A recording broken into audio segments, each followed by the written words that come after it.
everyone, I am here to explain you about a topic called sewage management. What is sewage? Sewage means waste. So in this topic we are going to talk about the waste management. So before getting into the topic, whether we are following sewage management in our societies? Of course no. Majority of the people doesn't have the awareness of the sewage management itself. So by following the sewage management, we not only protect our environment, we also prevent from various pollutions like land pollution, air pollution and mainly water pollution as it comes under the sewage management. So let's get into the topic. Untreated sewage or wastewater generated from domestic and industrial process is the leading polluter of water sources in India. So by this way we come to know the whole India is lagging in sewage management. So the leading polluter of the water source in India is the two things, which is domestic and industrial. Domestic is nothing but our household waste like spoiled food, decayed fruits and vegetables, and even our human waste is considered as domestic waste. And the next thing is industrial waste. Next, sewage water results in agricultural contamination and environmental degradation. So, the sewage water results in agricultural contamination.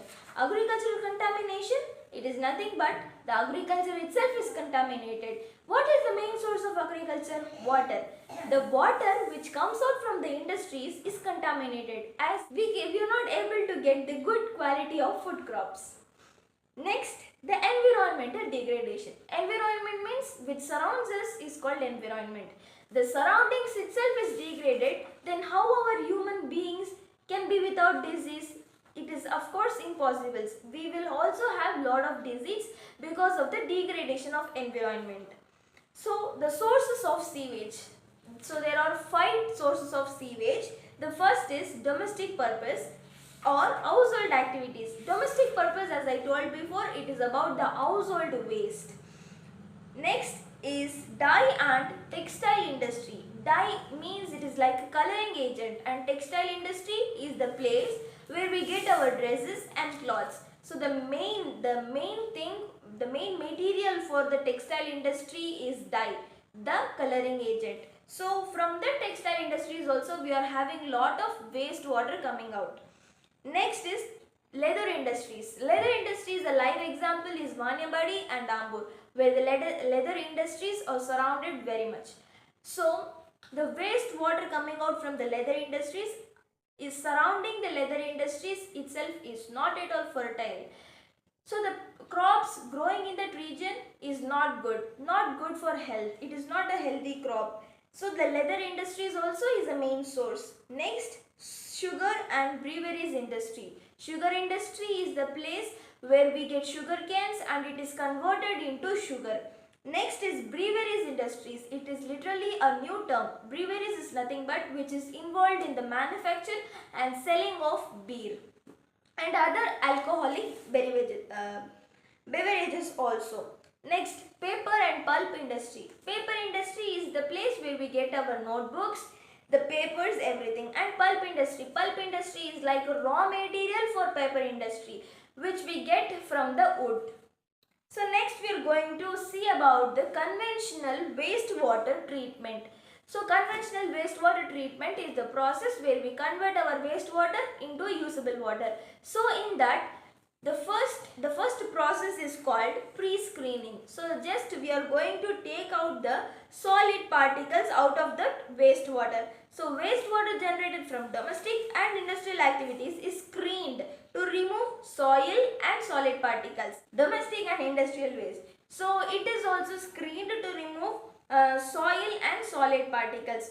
Next is aeration. Aeration, by this term itself we will know that the air is involved in this process. So aeration. Screened wastewater is then pumped to aeration tank. So the screening process is completed, then it is entering into the aeration tank. Here the microbial contaminants are removed by the biological degradation. So in this process the microbial contaminants will be removed. By what process? That process is biological degradation that occurs in the presence of air.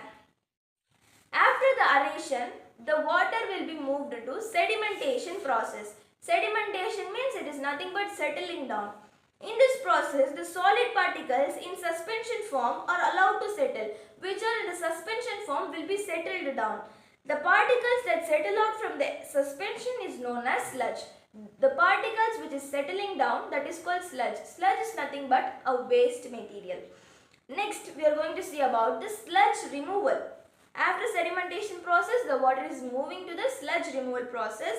The sludge generated by the degradation process is transferred periodically from the tank for safe disposal. After completing the aeration tank, the sludge is as soon as disposed. Why? Because for the safe disposal. Disinfection. Chlorination and ultraviolet radiation of treated water is required to remove any microorganism contaminant. So by this disinfection process, disinfection is like we are going to use the chlorine and the UV rays, the UV radiation we will use in this process to remove the microorganisms. Microorganisms cannot seen by our eye, so it will be removed by the ultraviolet radiation.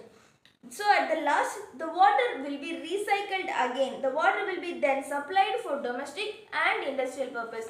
So however, the water is again going to go to the same place where it is going to get contaminated for the domestic and industrial purposes.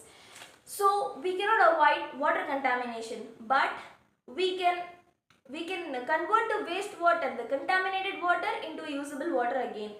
So by doing this process, we can save water and prevent a lot of pollutions. Thank you.